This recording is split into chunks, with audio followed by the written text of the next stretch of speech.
जिस आजमगढ़ की पहचान सपा के कार्यकाल में आतंक की पहचान बन गई थी, आजमगढ़ को आतंक का गढ़ बताया जाता था कि जनता मांग रही 27 में फिर सीएम योगी जी। आज आजमगढ़ की पहचान पूर्वांचल एक्सप्रेसवे से होती है। आज आजमगढ़ की पहचान जिस प्रांगण में हम बैठे हैं महाराजा सुहेलदेव विश्वविद्यालय से होती है।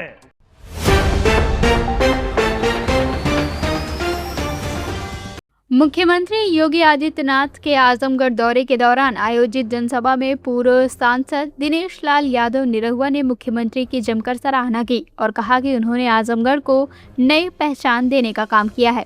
कार्यक्रम के दौरान मुख्यमंत्री ने जनपद को 955 करोड़ रुपए की लागत वाली 39 विकास परियोजनाओं की सौगात देते हुए विभिन्न परियोजनाओं का लोकार्पण एवं शिलान्यास किया। अपने संबोधन में निरहुआ ने कहा कि एक समय ऐसा था जब समाजवादी पार्टी के शासनकाल में आजमगढ़ की पहचान आतंकवाद और देश विरोधी गतिविधियों से जोड़कर की जाती थी। उन्होंने दावा किया कि उस दौर में जिले को आतंक की नर्सरी तक कहा जाता था, लेकिन मुख्यमंत्री योगी आदित्यनाथ के नेतृत्व में आजमगढ़ की छवि पूरी तरह बदल गई है।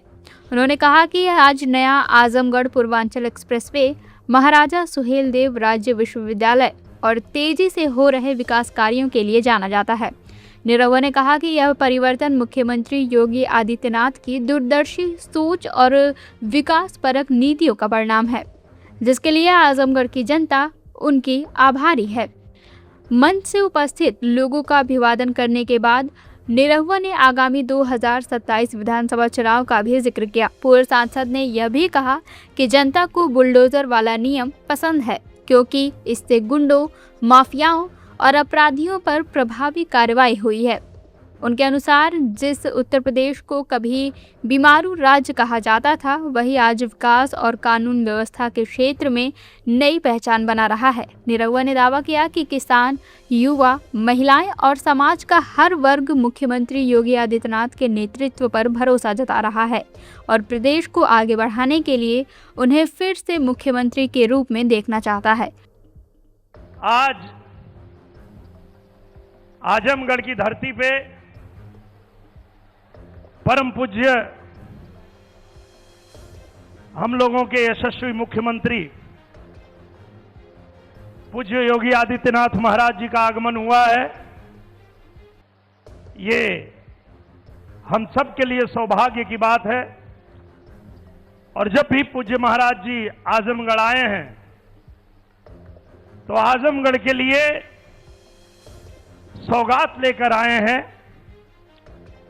और आज तो जब पूज्य महाराज जी का आगमन हुआ है तो हर किसी के दिल में खुशी की गूंज है। आजमगढ़ के लोग आपका स्वागत करने के लिए, अभिनंदन करने के लिए हमेशा लालायित रहते हैं। हर बार की तरह मैं चाहता हूं कि एक बार फिर पूरा आजमगढ़ एक बार खड़े होकर पूज्य महाराज जी का स्वागत करेंगे अपने आजमगढ़ के अंदाज में। जय श्री राम, जय जय श्री राम। पूज्य योगी आदित्यनाथ महाराज की बहुत बहुत धन्यवाद। आजमगढ़, आप लोगों ने हर बार की तरह पूज्य महाराज जी का इस बार भी जिस तरह से स्वागत अभिनंदन किया है, पूज्य महाराज जी ने भी आजमगढ़ को चमकाने में कोई कसर नहीं छोड़ा। ये वही आजमगढ़ है जिस आजमगढ़ की पहचान सपा के कार्यकाल में आतंक की पहचान बन गई थी।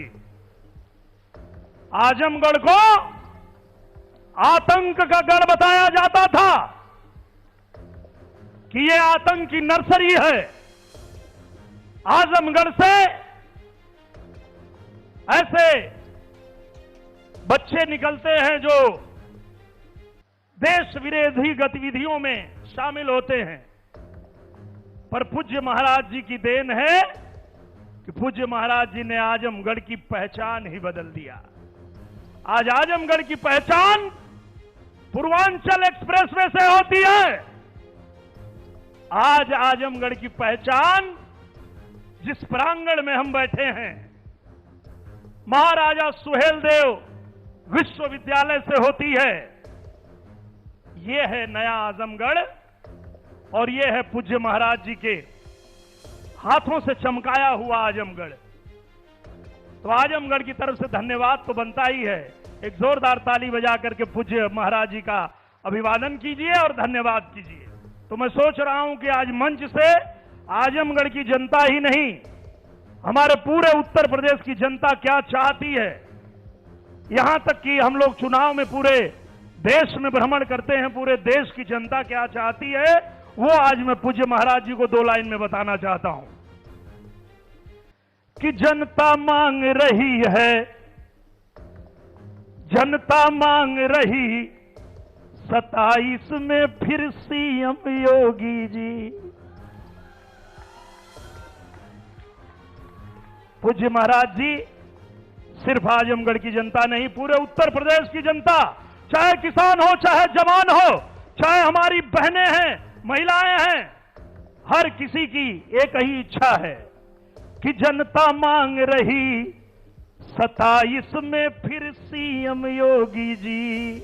CIB इंडिया न्यूज की सभी खबरों को देखने के लिए लाल रंग की बटन को दबाकर चैनल को सब्सक्राइब जरूर करें, घंटी जरूर दबाएं ताकि हमारी सभी खबरों के नोटिफिकेशंस आप तक पहुंचते रहें।